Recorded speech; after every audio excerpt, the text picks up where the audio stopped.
BC నేతపై వేసిన ఫ్లెక్సీలు ఓ దుర్మార్గపు చర్య. సమాజాన్ని తప్పుదోవ పట్టించాలని చూస్తే ఊరుకోమని హెచ్చరించిన బోల్ల కరుణాకర్.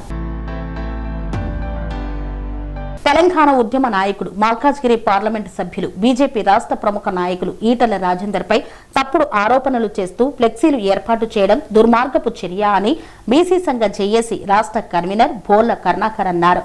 రాజకీయంలో అవగాహన లేని వ్యక్తులు రాత్రికి రాత్రే దొంగచాటుగా ఫ్లెక్సీలు ఏర్పాటు చేసి ప్రజలను తప్పుదోవ పట్టించారని, చూస్తే ఊరుకునేది లేదని హెచ్చరించారు. ఈ తప్పుడు చర్యను ఖండిస్తున్నట్లు తెలిపారు. సోమవారం సూర్యాపేట జిల్లా కేంద్రంలో ఏర్పాటు చేసిన విలేకరుల సమావేశంలో ఆయన మాట్లాడుతూ, ఉమ్మడి ఆంధ్రప్రదేశ్లో సుదీర్ఘ కాలం పాటు శాసనసభ్యులుగా, తెలంగాణ రాష్ట్ర తొలి ఆర్థిక, వైద్య, ఆరోగ్య శాఖ మంత్రిగా పనిచేసిన ఆయన ప్రజల మద్దతుతో రాష్ట్రంలో తిరుగులేని నాయకుడిగా ఎదిగాడని వివరించారు. రాజేందర్ ఎదుగుదలను జీర్ణించుకోలేని కొందరు వ్యక్తులే ఈ దుర్మార్గపు చర్యకు పాల్పడి ఉంటారని అనుమానం వ్యక్తం చేశారు. అట్టి వారిని గుర్తించి చట్టపరంగా చర్యలు తీసుకుంటామని హెచ్చరించారు. త్వరలో జరగనున్న కేంద్ర ప్రభుత్వ మంత్రివర్గ విస్తరణలో ఈటలకు స్థానం లభించబోతోందని, కావాలనే సొంత పార్టీ నేతలే ఈ చర్యను ప్రోత్సహించి ఉంటారనే అనుమానం వ్యక్తం చేశారు.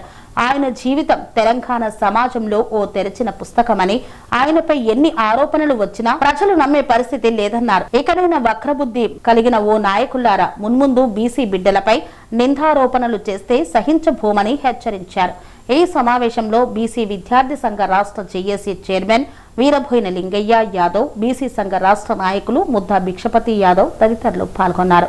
ఉద్యమ నాయకులు, సుదీర్ఘమైనటువంటి రాజకీయ చరిత్ర కలిగినటువంటి వ్యక్తి పెద్దలు ఈటల రాజేందర్ గారిపై రాత్రికి రాత్రి హైదరాబాద్ నగరంలో ఫ్లెక్సీలు దొంగచాటున కుట్రలతో మరి ఒక వ్యక్తిత్వాన్ని నష్టం కలిగించాలనేటువంటి లక్ష్యంతో మరి రాత్రి ఫ్లెక్సీలు పెట్టి మరి పార్టీలను చిచ్చులేపే ప్రయత్నం చేసినటువంటి దుర్మార్గుల ఖబర్దార్. ఆయన వ్యక్తిత్వం తెలంగాణ ప్రజలకు తెలిసిన పుస్తకం. ఆయన తెలంగాణ ఉద్యమంలో తన ఆస్తులు అమ్ముకొని, అదేవిధంగా అసెంబ్లీలో నలుగురు ఆంధ్ర ముఖ్యమంత్రులతో కొట్లాడినటువంటి చరిత్ర ఈటల రాజేందర్ గారిది. మీరు ఇవాళ ఏదో పోస్టులు వేయగానే ఆయన వ్యక్తిత్వం చెడిపోదు, ఆయన పోస్టులు వేయగానే వ్యక్తిత్వం గొప్పగా పెరగదు. ఆల్రెడీ తెలంగాణ ప్రజలు డిసైడ్ అయి ఉన్నారు. 28లో ఈటల రాజేందర్ గారి రాష్ట్రానికి ముఖ్యమంత్రి కాబోతున్నారు. రేపు మాపో కేంద్ర మంత్రి కాబోతున్నారు. ఇవన్నీ తట్టుకోలేని కొంతమంది దుర్మార్గులు, సమాజం పట్ల అవగాహన లేని వ్యక్తులు, మరి రాజకీయ ద్రోహులు, ఇటువంటి వ్యక్తులే పనికిరాని పని రాత్రి పిరికి పంద చర్యలు చేసేటువంటి వ్యక్తులు ఈ ప్రజాస్వామ్యం తరిమి కొడుతుంది. ఈ తెలంగాణ ప్రజలు క్షమించరు. మిమ్మల్ని ఎప్పటికైనా న్యాయ వ్యవస్థ గుర్తిస్తుంది. చట్టపరమైనటువంటి మరి మీకు శిక్షలు తప్పవు. అదేవిధంగా ప్రజల మధ్యలో ఈ తెలంగాణ సరిహద్దుల వరకు తరిమి కొడతామని చెప్పి హెచ్చరిస్తా ఉన్నాం. సరే, అవసరం ఉన్నా లేకున్నా ఎవడైనా, ఏ పార్టీ వాడైనా వాడు ద్రోహే. ఎందుకంటే ఇది ప్రజాస్వామ్యం. నువ్వు చెప్పుకోవడానికి నీకు హక్కు ఉంది. నువ్వు అడుగు నిలదీయి. కానీ రాత్రికి దొంగచాటంగా విద్రోహ చర్యలే కదా, తప్పుడు చర్యలు. అటువంటి వాటికి పాల్పడకూడదు. ఫస్ట్ దాన్ని ఖచ్చితంగా మేము హైదరాబాద్లో కేసులు పెట్టడం జరిగింది. దాన్ని చట్ట ప్రకారం మరి వారికి శిక్ష తప్పకుండా మనకు న్యాయం జరుగుతుందని చెప్పి మేము అనుకుంటున్నాం.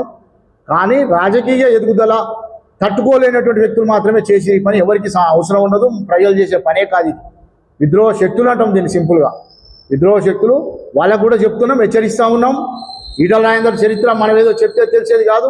ఆయన తెలంగాణ ఉద్యమంలో తన ఆస్తులమ్మి జైల్లో ఉన్నటువంటి మరి అనేక మంది తెలంగాణ కోసం కొట్లాడినటువంటి విద్యార్థి నాయకులు కావచ్చు, రాజకీయ నాయకులు కావచ్చు, ఏ పార్టీకి సంబంధం లేని వాళ్ళు కూడా జైలుకు పోయి మరి బెయిల్ ఇచ్చి డబ్బులు ఖర్చు పెట్టి తీసుకొచ్చిన చరిత్ర ఈటల రాజేందర్ గారు.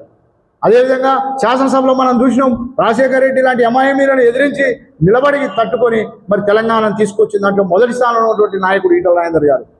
అదేవిధంగా భారతీయ జనతా పార్టీ వచ్చినాక కూడా మరి అనేక ఓటింగ్ శాతం పెరిగింది అలా ఈటల రాజేందర్ వచ్చినాక. నెక్స్ట్ గవర్నమెంట్ రాబోతుంది. అటువంటి వ్యక్తిని కావాలని కొంతమంది కుట్ర పని చేస్తున్నటువంటి దగా పని అనే మేము వర్ణిస్తున్నాం. ఇటువంటి వ్యక్తుల పట్ల ప్రజలు చాలా అప్రమత్తంగా ఉంటారు. వాళ్ళకు ఏ విధంగా బుద్ధి చెప్పాలో ఆ విధంగా సమయం వచ్చినప్పుడు మరి ఓట్ల ద్వారా బుద్ధి చెప్తారని చెప్పి నేను హెచ్చరిస్తాను. ఖబర్దార్, ఇటువంటి దుష్ట చర్యలు చేస్తే మీకు ఖచ్చితంగా న్యాయపరంగానే కాకుండా ప్రజలు మిమ్మల్ని తిరగనీయరు. ప్రజలు చాలా చైతన్యవంతులు అయినారు. ఇప్పటికే మరి తెలంగాణ తెచ్చుకొని కూడా న్యాయం జరగట్లేదని అనేక మంది అలా నిరుద్యోగులు కానీ ఉద్యమ నాయకులు కానీ బాధపడుతున్న సందర్భంలో మీరు మరొక తెలంగాణ ఉద్యమ నాయకునిపై ఒక బీసీ నాయకునిపై ఇటువంటి కుట్రలు చేస్తే బిడ్డ తరిమి కొడతామని చెప్పి నేను హెచ్చరిస్తా ఉన్నా. కన్స్ట్రక్షన్ రంగాలలో దశాబ్దపు అనుభవంతో కస్టమర్ల మరియు శ్రేయోభిలాషుల మన్ననలను నమ్మకాన్ని గెలుపొందిన సంస్థ విఆర్ఆర్ కన్స్ట్రక్షన్స్. నాణ్యతకు నమ్మకానికి మారుపేరు VRR constructions. Independent houses, apartments, villas అన్ని రకాల హంగులతో అలరించే అద్భుతమైన వెంచర్స్ తో పాటు అందరికీ అందుబాటు ధరలో సొంత ఇంటి కలను సాకారం చేసే నమ్మకమైన సంస్థ VRR constructions. Please visit VRR Constructions, Varatex Plaza near Radhika Theatre, ECL X Road, Hyderabad. Call to 9100885551 9100885559.